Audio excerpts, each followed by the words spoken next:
Bonjour à toutes et à tous. Salut. Et bienvenue sur les Ludovores pour une nouvelle vidéo. Alors on innove un peu puisque généralement on fait des expli parties et puis on fait des reviews. Et là ça va être une review party. Ouais, une expli view. Une expli view, très bien, très bien. Et bien du nouveau projet de l'éditeur de Queen's New Capital qui a eu l'occasion d'avoir sa vidéo sur notre chaîne. Un jeu totalement différent, là où Queen's New Capital était un jeu plutôt sérieux, on va dire, un jeu solide et classique. Là, c'est de l'aveu même de son concepteur, un jeu apéritif, un party game, puisqu'il s'agit de Fantasy Tavern Brawl, à savoir baston dans des tavernes de monde médiéval fantastique.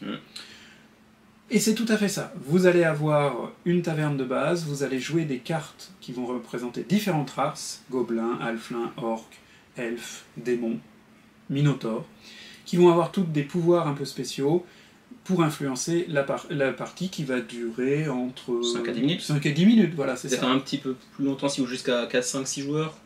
Peut-être, oui, peut-être, mais c'est un gros chaos, ça doit se terminer assez rapidement, 10 minutes, un quart d'heure maximum, c'est tout à fait ça.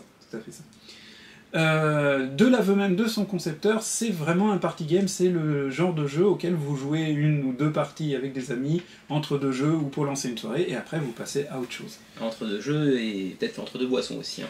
À mon avis, il doit aussi gagner en plus, encore un peu plus quand t'as bu un peu, oui, ça doit être encore un peu plus hilarant.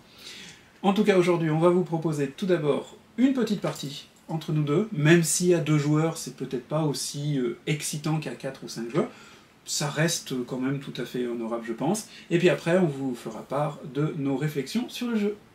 Et ben voilà, on est à peu près en place. Vous avez donc la carte qui est celle-ci, qui est la carte de départ, c'est la carte de la taverne. Sur cette carte qu'on va placer au milieu des joueurs, chacun d'entre nous va placer un meeple debout. C'est important debout puisque ça détermine un certain état.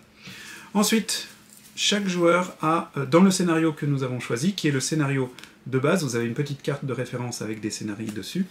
Vous avez le scénario d'introduction, on aura donc 6 cartes en main, ce qui veut dire qu'on va jouer chacun 6 tours. Et la partie sera terminée. On a 2 cartes de chaque de 3 races différentes, exactement. On a 2 orques, 2 halflins, 2 hobbits, parce qu'on n'a pas le droit d'utiliser le mot hobbit, et 2 nains. Chacun de ces peuples a une série d'icônes qui lui est propre.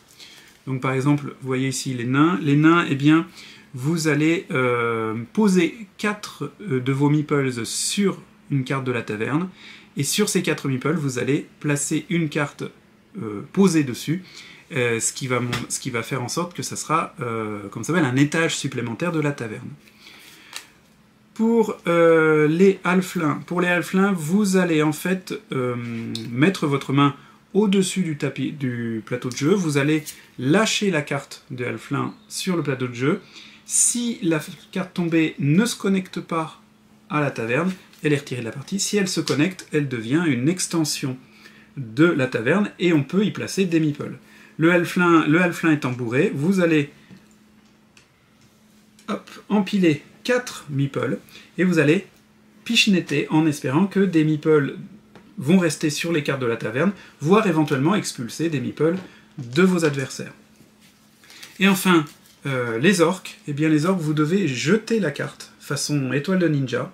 Si à son arrivée, elle touche une carte de la taverne, eh bien elle devient un membre de la taverne, et vous pouvez soit poser 2 cartes sur cette nouvelle carte, soit retirer 2 meeples de n'importe quel endroit de la taverne, sauf en dessous d'une carte posée, donc on n'a pas le droit de saboter un étage volontairement.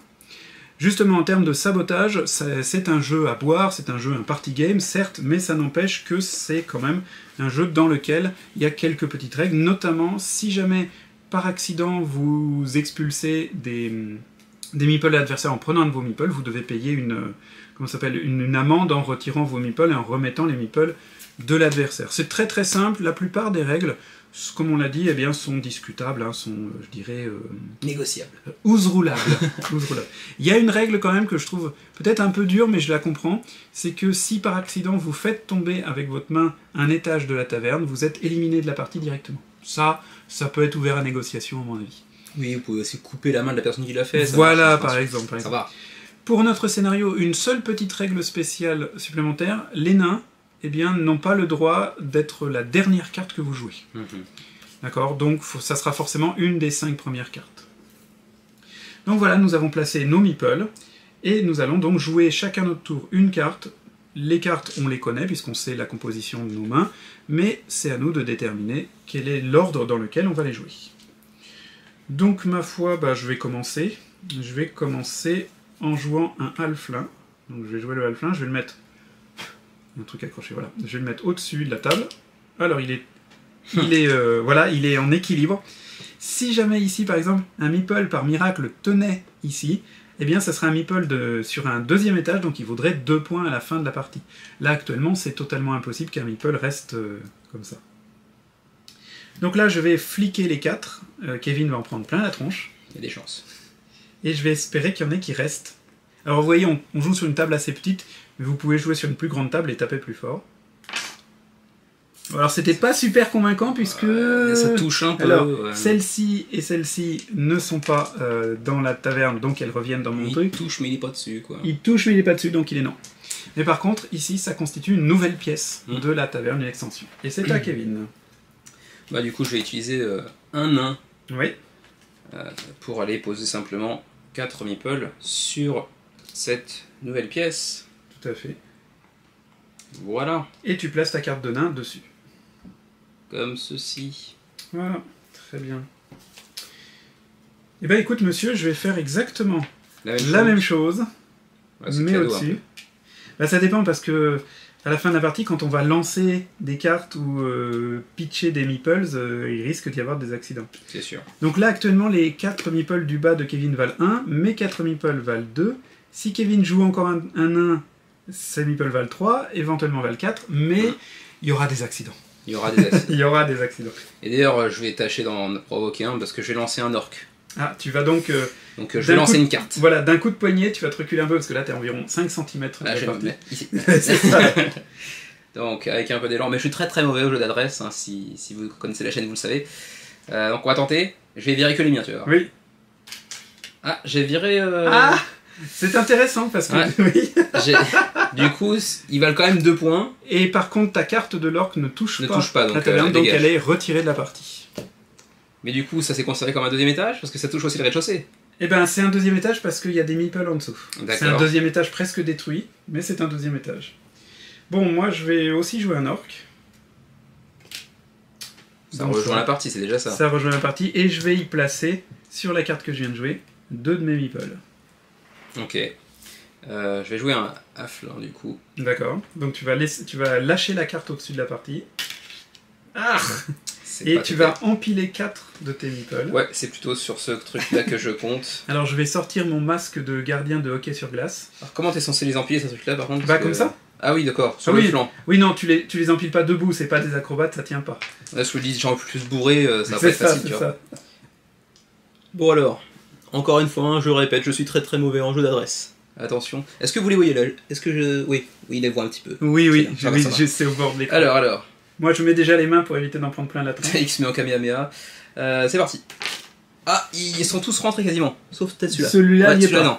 Et les autres, oui. Ah ouais, oh la vache. Saligo, c'est bien joué. Mais ils sont tous à 1 point. J'espérais surtout dégager ceux-là, mais bon. D'accord. Eh ben, je vais rejouer un nain. D'accord.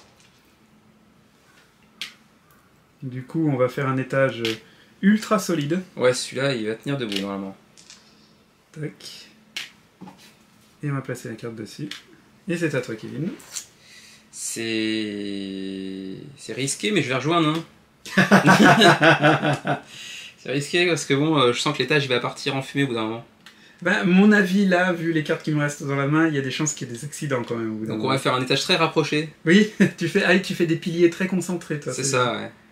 C'est bien, c'est bien. D'accord. Et ben moi, je vais jouer un orc, donc je vais fliquer la carte.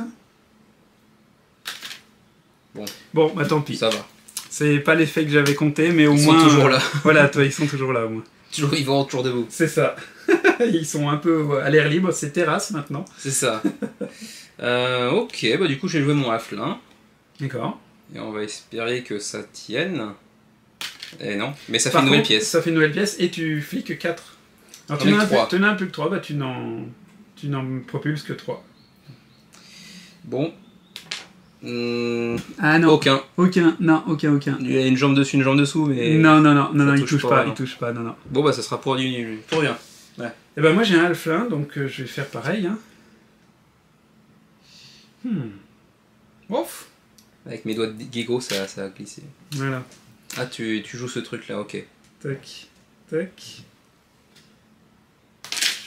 Ah, il y en a un qui va valoir 2 points là, non? Oui, il est sur une carte en altitude. Oui. Il est en altitude, mais il n'y a rien en dessous par contre. Il n'y a pas de meeple en dessous. Non, mais c'est pas grave, si elle est dessus une carte, elle est considérée comme étant un 2e étage. Bon bah il ne me reste et moi j'ai fini. Il ne me reste qu'un orc pour foutre le bordel. C'est ça, bah c'est le moment où tu tapes dans... Ai-je vraiment un quelconque intérêt à le faire? Est-ce que du coup, Xavier, tu me rappelles une règle? Est-ce que j'ai le droit de faire genre le tour de la table pour viser autre part? Parce que... Eh ben en fait c'était pas précisé dans les premières règles, mais là avec les règles que j'ai reçues, les joueurs peuvent se mettre d'accord dans la partie, de savoir s'ils sont obligés de jouer de leur chaise ou s'ils peuvent se placer où ils veulent autour de la table. Donc moi j'ai tendance à dire, fais-toi plaisir, place-toi où tu veux sur la table et lance de là où tu veux. Bon allez, on va tenter un big move de gamer en fin de partie. Oh. Comme ça en plus vous verrez ma tronche. Alors du coup je vais enlever la boîte. Hey les gens. Alors on va essayer de virer cela là, mais c'est quasiment impossible parce que si je vire cela, la carte à côté va barrer. Je pense que la taverne va s'effondrer, quelque chose de grave là. Mais en même temps, hein, on est d'accord. C'est le fun de ce genre de jeu là, bien sûr, c'est de foutre le bordel. Donc surtout on va essayer. Plus, si avec l'action d'une carte comme ça, tu fais s'effondrer les étages, ça n'a aucune conséquence pour toi négative, c'est pas un problème. Bah, si les meeples se cassent la gueule, c'est chiant. Bien sûr, mais c'est chiant, mais ce que je veux dire, c'est que si tu en touchant, tu faisais tomber quelque chose, ça serait grave, mais là, c'est comme tu joues, ben c'est bon, il n'y a pas de problème. Bon, et ben on y va. Oula. Ah oui, non, quand même, oui. Ah oui, non, quand même, oui. Non, Kevin, soyons sérieux 5 minutes, là. Xavier et nos autres partenaires de jeu habituellement se foutent parfois de ma gueule parce que j'ai des doigts de gecko. C'est-à-dire que moi, je touche un truc, ça colle. Voilà. Le truc, c'est que ça colle aussi sur une carte que tu essaies de lancer. Bah ouais. Donc ça respecte pas du tout la destination que tu voulais obtenir. C'est le problème. C'est le problème. Mais bon, c'est pas grave. Et donc on passe au décompte des points. Donc on va démonter la taverne étage par étage en comptant. Donc là déjà tu as 4 points. 1, 2, donc... oui, x 3. Donc c'est 12 points. 12 points pour cette carte. 12 points, c'est chaud. Au moins 12 là aussi. Hein. 1, 2, 3, 14. 4, 5, 6, 7, 8. 16. 16 et 2. 18. 18 points. Moi je suis à 12 et t'es à 18 déjà. 18 points, et on va enlever ça parce qu'il n'y en a plus. Là non plus. Là non plus. Oh, ça va être kiff-kiff là. Hein. 19, 20, 21, 22, 23. 13, 14, 15, 16, 17, 18, 19, 20. 23, 20. 23, 20. Voilà. Voilà. Donc vous avez vu, ça dure... j'ai même pas eu le temps de chronométrer. Oui. J'ai même pas mis le chronométrage sur mon smartphone. Après, vous avez un certain nombre donc, de scénarios. Vous avez des scénarios qui vont donc mélanger certaines races, et puis vous avez aussi un scénario qui s'appelle Chaotic Brawl, qui va donc mélanger toutes les espèces et donner 7 cartes au hasard à chaque joueur, et enfin une bagarre en draft. Donc chaque joueur tire cette carte, en garde une, passe aux autres. Donc ça c'est plus valable pour des sessions où vous êtes plus nombreux à jouer. Alors vous avez vu les 4 races de base, mais vous avez après d'autres races comme les gobelins, on a les minotaures, on a les démons et on a les elfes, et je crois bien aussi... Ah non, c'est ça, je croyais que vous aviez dans le prototype qu'on a aussi un certain nombre de cartes blanches si vous voulez. Pour créer des factions. Voilà, vous avez carte blanche pour créer des factions. C'est beau. LOL. Donc voilà, c'est un petit party game, on revient devant l'écran pour vous dire en 3 secondes ce qu'on en pense. A tout de suite. Et ben voilà, j'ai gagné. T'as gagné. Voilà, c'est donc moi le meilleur bagarreur de taverne. Oui, mais t'étais pas bourré. Mais c'est un titre que je te concède, sans trop de soucis. Ça ne te fait pas envie d'être bagarreur de taverne. C'est pas une option de carrière que tu avais envisagée, a priori. Pas spécialement, ça paye pas bien, je crois. Hein. Non, mais ça paye son coût. Oui, certes. D'ailleurs, son coût dans tous les sens du terme. D'ailleurs, est-ce que du coup, quand tu gagnes, c'est écrit dans la règle que tu dois payer un coup à ton partenaire de jeu? Je crois que ça fait partie des nombreuses règles homebrew. Ah d'accord. Comment on dit ça brasser maison. Ouais, voilà. Les règles maison. Les règles maison. Donc vous l'avez vu, c'est un jeu absolument sans prétention, mais clairement. Franchement, qui ne se prend pas pour ce qu'il n'est pas, moi je trouve. Donc on va faire une mini-review en abordant les points habituels, mais vraiment de manière très compacte. Vous comprendrez que c'est beaucoup plus court qu'à l'accoutumée parce que le jeu lui-même est quand même très court et il est sans vouloir être péjoratif, dépourvu d'une certaine profondeur en comparaison avec les jeux que l'on traite généralement sur la chaîne. Bien entendu, ça. Donc ça va être cool. Il n'y a pas photo. Alors les points positifs, eh ben justement, personnellement, point positif, déjà ça se joue très vite. Oui, en 5-10 minutes c'est plié, en 5 minutes à 2, peut-être que si vous jouez jusqu'à 5 joueurs en 10 minutes, ça prend un petit peu plus de temps, mais vraiment c'est un jeu qui se déballe et se remballe très rapidement, là-dessus il n'y a pas de souci. Les règles sont simples à comprendre, hein, elles tiennent en une page d'un format A8, tout petit comme ça, donc il n'y a pas de souci. Visuellement, bah, c'est pas désagréable. C'est simple, hein. Ça n'a rien, ça ne ressemble de rien. C'est un vrai côté amateur quand même pour ce qui est de l'aspect visuel, mais c'est pas vilain. Ouais, on n'en est pas au niveau de Make Your Choice, hein, par exemple. Non, mais tu cites une rêve que les 99% des gens n'auront pas. Ah mais on peut leur montrer. Hein, voilà. Du coup, obligé, maintenant que Xavier l'a mentionné, obligé de montrer la sublime boîte de Make Your Choice. Et encore, je vous montre pas les cartes. Non, tu as un peu de pitié pour nos rétines, c'est bien. Donc voilà, et toi, qu'est-ce que tu as positif à dire? Bah, le truc, c'est qu'encore une fois, la review est très très courte parce qu'il n'y a pas grand chose de plus que ça à dire. Enfin, c'est fun à jouer. Vous pouvez jouer jusqu'à 4 ou 5 joueurs, et je pense que plus vous êtes nombreux, plus ça va être marrant en vrai, parce que ça va être de plus en plus bordélique, alors qu'à 2, il y a peut-être un poil plus de contrôle, disons. Et de stratégie. Peut-être. Et encore, je pense pas que ce soit un jeu dans lequel vous avez vraiment besoin de développer une stratégie. Donc ça, c'est vraiment un jeu sur un coin de table, en l'espace de 5-10 minutes, c'est très fun avec des potes. Ça peut laisser des souvenirs mémorables à mon avis. Quoique, si vous avez vraiment bu, les souvenirs ne vont peut-être pas rester très longtemps, mais il y a moyen de garder des souvenirs en tête d'une partie où vraiment il y a des petits moves super marrants qui se sont joués. Ouais. Un indice quand même sur le fait que ça soit un jeu qu'on peut apprécier, c'est que tu es quand même assez opposé au jeu d'adresse, parce que nous on sait pas le truc, et que là tu es pris plaisir. Oui, c'est marrant. Voilà, c'est... Ouais, parce que c'est un jeu d'adresse, mais qui se prend vraiment pas au sérieux, quoi. Donc c'est vraiment chaotique pour le bon, enfin, pour le, j'allais dire en anglais pour le sake, tu vois, mais pour l'objectif, voilà. Le plaisir, pour l'objectif propre d'être chaotique. En fait. Donc à partir de ce moment-là, quand on a accepté comment dirais-je, ce prérequis de début de partie faut pas se prendre au sérieux, faut vraiment jouer pour le fun. À partir de ce moment-là, c'est juste agréable, ouais. Tout à fait. Après, les points négatifs. Moi je vais dire un truc complètement bateau, c'est que ça serait cool d'avoir encore plus de races, quoi. Avec encore plus de techniques, mais j'ai pas creusé non plus, peut-être qu'entre lancer, poser, il y a une race qui fait glisser sur un tapis, et donc dans le manuel de jeu, le créateur dit que si vous jouez sur un tapis type néoprène, faut pas prendre les races qui font glisser, parce que ça glisse pas. Voilà. Mais du coup, les glissades, là on n'en avait pas, mais ça peut être intéressant aussi. Échanger des meeples peut-être. Échanger des meeples, pourquoi pas, tout à fait, exactement. Avec un magicien ou je ne sais quoi. Tout à fait, genre poser directement là où tu veux, mais en échange de perdre des meeples que tu avais déjà placés. Voilà, pour moi, il y aurait pu y avoir encore un tout petit peu plus de variété, ça aurait pas été mal, mais il y a les cartes blanches sur lesquelles on peut soi-même designer sa propre espèce. Voilà, donc baquez le jeu et faites une carte les Ludovores. Et donnez-nous en commentaire le pouvoir le plus pété que vous pourriez imaginer pour nous. Il y aura forcément 2 personnages dessus, donc 2 meeples, enfin je sais pas, imaginez les trucs. Mais oui, enfin clairement pour ce qui est des points entre guillemets négatifs, mais c'est difficile à dire, ce sont des points négatifs dans le sens où c'est juste ce type de jeu là, donc il peut pas faire plus que ce qu'il propose, mais il n'y a pas de réelle profondeur, et du coup il y a une rejouabilité assez restreinte, mais en même temps, comme c'est des parties de 5-10 minutes, c'est pas si gênant que ça, c'est très situationnel, c'est vraiment un jeu d'apéro, de party, donc c'est pas gênant au demeurant, mais c'est vrai que bon, c'est pas un jeu que vous allez forcément avoir envie de sortir toutes les semaines, quoi. Mais surtout, c'est un jeu, à mon avis, où tu fais 2 parties maximum, et puis après tu le ranges et tu passes à autre chose. Tu fais pas des suites de parties comme tu peux faire des suites de parties sur un jeu comme tu veux d'affilée. Voilà, d'affilée, dans la même session, je veux dire. Non, c'est comme disent les Anglais, puisqu'on utilise beaucoup d'anglais sur la chaîne, c'est un filler, quoi. C'est un petit truc. C'est un remplisseur. Voilà, on a genre un quart d'heure, mais on ne sait pas trop quoi sortir, ça peut faire l'affaire. Au point négatif, ce qui peut être éventuellement, c'est le fait que ça peut envoyer des meeples et des cartes un peu partout. Oui, effectivement. Si vous avez des meubles à proximité, il y a moins que ça passe en dessous, que ce soit un peu relou à récupérer, voilà. C'est vrai. J'avais pas pris ça en compte, mais ça peut être chiant. Ça peut arriver. Ou même tu fliques les meeples et t'en mets un dans le visage de ton adversaire en face. c'est moyennement sympathique. Dans la narine et pas, ça donne dans le poumon directement. Et là, il meurt directement, voilà, et vous avez gagné par défaut. Mais belle mort.